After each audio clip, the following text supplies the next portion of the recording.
Type of conversion. Sometimes we have to convert the value of one data type to another type. This is known as a type of conversion.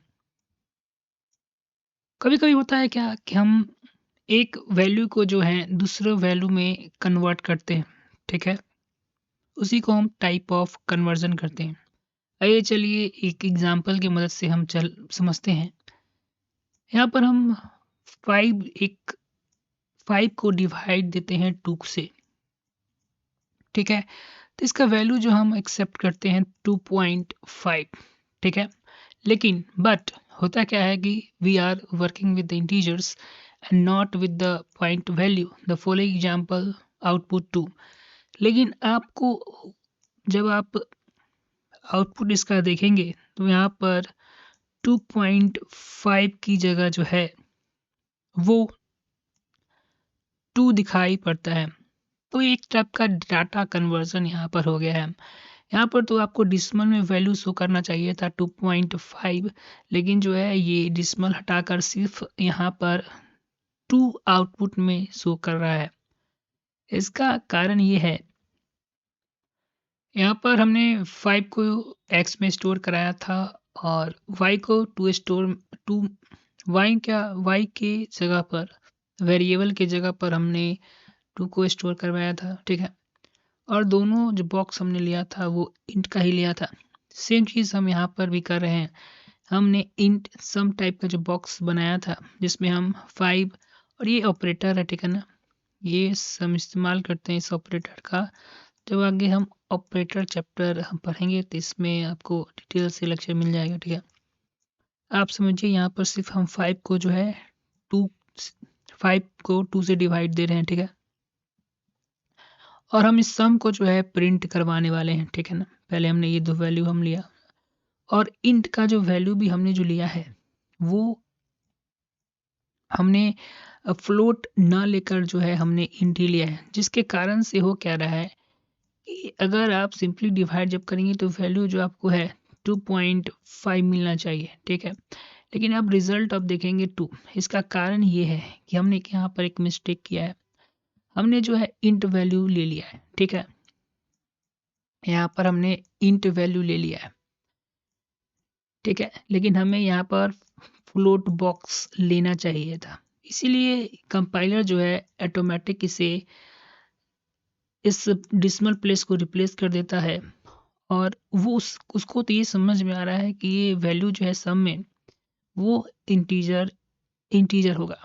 इसलिए इस decimal value को ignore कर देता है और सिर्फ 2 को यहाँ पर प्रिंट कर रहा है। तो कहाँ पे आपको इंट लेना चाहिए और कहाँ पर आपको फ्लोट लेना चाहिए?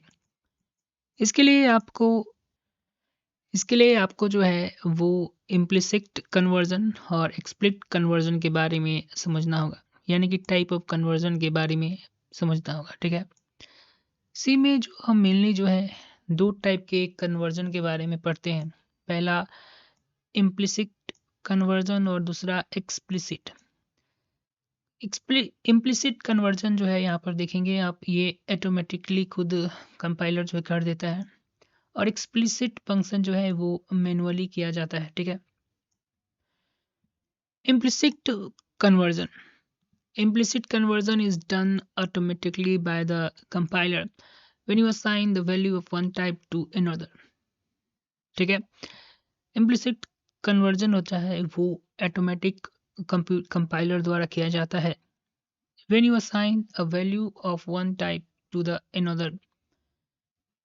एक जब वैल्यू आप जो है कुछ और असाइन करते हैं और कन्वर्जन के कारण कुछ और जो है प्रिंट होता है, जैसे कि जब if you assign int value to a float type, अगर इंट का वैल्यू अगर आप फ्लोट में स्टोर करते हैं तो किस तरह का कन्वर्जन कंपाइल करेगा, ये हम एक एग्जांपल की मदद से समझेंगे। अब जानते हैं कि इंट का हम इस्तेमाल जो है वो इंटीजर के लिए करते हैं, लेकिन अगर फ्लोट वैल्यू यहाँ पर फ्लोट बॉक्स में मैंने एक टाइप का प्लेस क्रिएट किया है जिसमें मैं 8 को स्टोर कर रहा हूँ, जो कि 8 जो है एक इंटीजर वैल्यू है। तो देखिए किस तरह का कन्वर्जन जो है ये कंपाइलर हमारे लिए करता है। ठीक है, जब आप फ्लोट में इंटीजर स्टोर करेंगे तो यहाँ पर कंपाइलर जो है वो किस इस तरह से प्रिंट करके देगा। ठीक है, 9.000। ठीक है, तो ये एक टाइप ऑफ ऑटोमेटिक कन्वर्जन कहलाता है। As you see, the compiler automatically converts into int value 9 to the float value of इतना। आपने इससे पहले एग्जाम्पल में देखा था कि हमने फ्लोट में 9 को स्टोर करवाया था। 9 एक इंटीजर वैल्यू है, लेकिन जब हमने उसे फ्लोट टाइप के बॉक्स में स्टोर करवाया तो हमारा कंपाइलर जो है कुछ प्रिंट इस तरीके से करता है, यानी हमारे वैल्यू को जो है कंपाइलर कुछ इस तरीके से प्रिंट करता है। दिस कैन बी रिस्की, और ये जो है रिस्की कर सकता है। आप you might lose control over specific values in certain situation. अगर आप सही फॉर्मेट का इस्तेमाल नहीं कर रहे हैं तो कुछ ऐसा सिचुएशन आता है जहाँ पर आप जो है इस सिचुएशन आने पर अपने प्रोग्राम पर कंट्रोल खो सकते हैं। Specially if it was the other way around, the following example automatically convert the float value 9.99 to an int value 9। अगर मान लीजिए आपका रिजल्ट होना चाहिए था 9.99 होना चाहिए था, लेकिन आपने जो इनपुट लिया है या आपने जो बॉक्स लिया है वो तो डिसिमल वैल्यू को स्टोर ही नहीं करता। सपोज कर लीजिए, मेरे कहने का मतलब है कि आपने फ्लोट नाम का एक बॉक्स क्रिएट किया है। ठीक है, FLOAT। ठीक है, इसमें आपने वैल्यू लिया है 9.99, लेकिन जिसका रिजल्ट जो है किसी चीज़ का किसी ऑपरेशन आपने किया, मान लीजिए इंट नाम के एक्स में रिजल्ट को आप जो है रिजल्ट को स्टोर करने वाले, तो आउटपुट तो ये होना चाहिए था। लेकिन जब आपने इन टाइप का बॉक्स ले लिया तो आउटपुट जो है 9.99 ना होकर सिर्फ 9 ही रह जाएगा। ठीक है, इस एग्जाम्पल में मैं वही समझाना चाहता हूँ जिससे इससे पहले जो मैंने कहा है।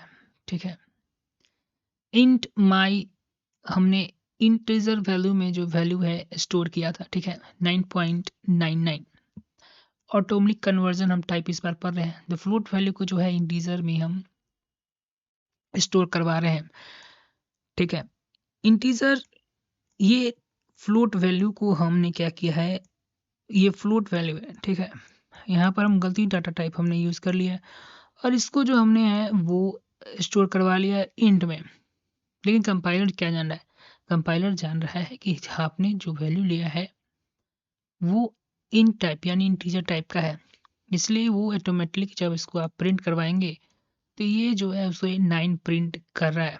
लेकिन इसका आपका वैल्यू जो होना चाहिए था 9.99, यानी गलत बॉक्स लेने के कारण या सही डाटा टाइप का आपको नॉलेज नहीं होने के कारण ये यहाँ पर जो है कंपाइलर जो है ऑटोमेटिकली किसी को कन्वर्स कर रहा है। ठीक है, तो यहाँ पर हम टाइप ऑफ कन्वर्जन पर हैं, लेकिन मुझे यहाँ पर आपको ये भी समझाना है कि आप पहले देख लीजिए किस तरह का आप प्रोग्रामिंग करने वाले हैं, कौन टाइप किस तरह के आप डिसिमल वैल्यू लेना स्टोर करवाना चाहते हैं या इंटीजर वैल्यू स्टोर करना चाहते हैं। आपका रिजल्ट जो होगा वो आपको पहले से ही अंदाज़ा होगा कि वो डिसिमल में आ सकता है या इंट वैल्यू में आ सकता है। ठीक है,